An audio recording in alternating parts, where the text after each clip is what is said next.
Welcome to Little Hollow Homestead. Today we are harvesting our onions. It's just about mid-August.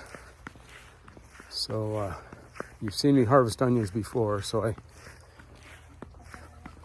just went ahead and got them out of the ground. I'll show you what I do and how I do it and the end result. So you've seen before, I plant my onions around the fruit trees until I've let the chickens get in there and scratch around and get any bugs they can get. So up here I grew the Texas sweet onions, the candy onions. Around this one I grew the purple candy onions. This one I grew Pattersons. You see that scrub oak, I've got to battle that again. Every year it's the same story. But we'll get that all chopped out of there before we button this up. And then in this one, Walla Walla onions.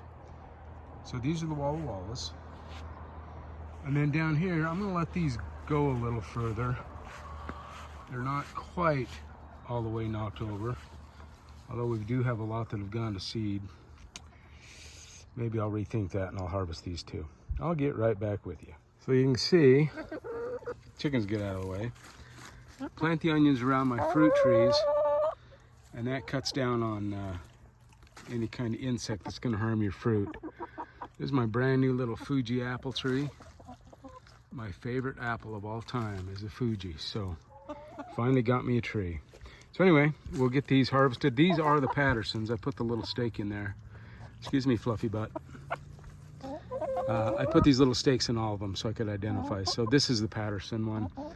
Then we had Walla Walla, red candy, regular candy, and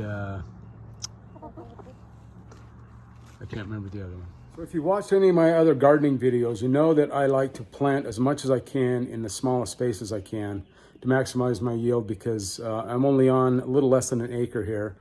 And a lot of that is wild woodland that I've kind of carved a garden out of down in the hollow.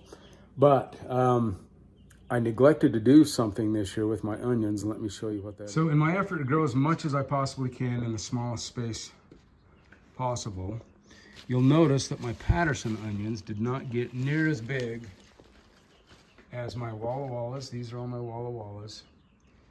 Even though some of these Walla Wallas did go to seed, which is something I'll touch on here in just a minute. The red candy onions turned out really well. And these are all my Texas sweet candy onions. That, as usual, produced a nice big onion. Really like, this is my favorite variety. They're so tasty. And but let me show you what I did wrong. Number one, besides planting these Pattersons especially a little too close around that Fuji apple tree that I've got out there, is I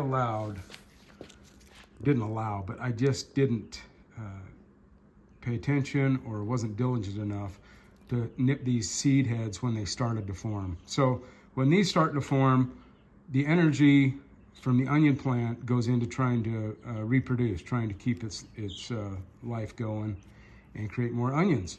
So all the energy went into creating this seed head instead of into the onion at the end of that stalk.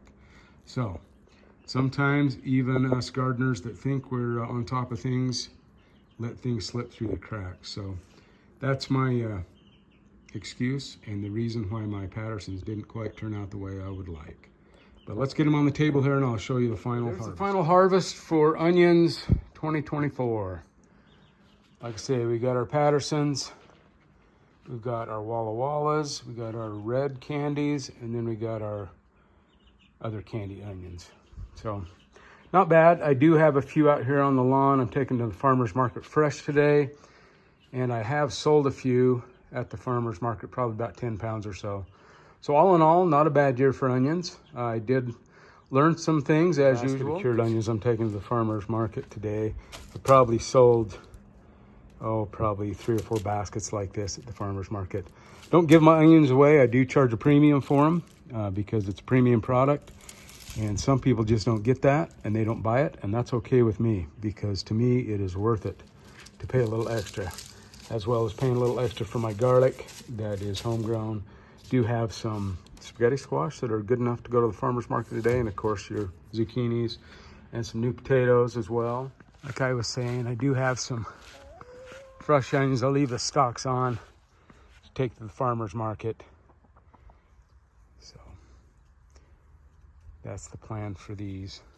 We'll get them washed up. Normally I don't wash my onions while I'm curing them, of course, but since they're going straight to the farmer's market, we will give these a little bath, and we'll get them in the truck and get them ready. We'll let the chickens do some cleanup here for us before we dig out all that oak brush, re-edge the lawn, and actually get it tucked away for winter, which is strange to be talking about winter when it's going to be close to 100 today and it's only the middle of August. But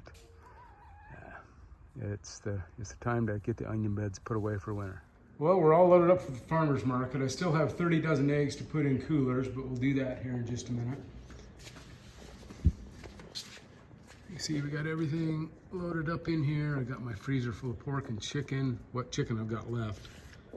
Chicken is by far my best seller in the farmer's market. And then we got all our stuff that's gonna fly out back here, some tomatoes, some basil plants, got my cucumbers over there. So we are geared up and ready for the farmer's market. All right, well, I'll bring you along tonight to when we get set up at the farmer's market and let you see that process once again. It has evolved a little bit probably since the last video, as everything does. So we will catch you later on this evening. This is our view of the farmer's market tonight. Sold about 50 bucks so far tonight. Not bad, considering it only started about 15 minutes ago. And there's the front view.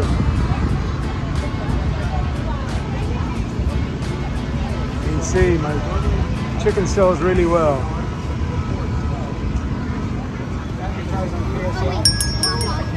So I've got cottage bacon. I don't know if you've ever seen cottage bacon before, but the front shoulder of the pig, rather than making roast out of it, they slice it thin and cure it just like regular bacon.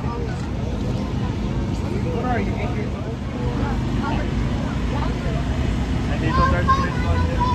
What's that? Yeah, those are spaghetti squash too. We've got 3 of these. Humongous one.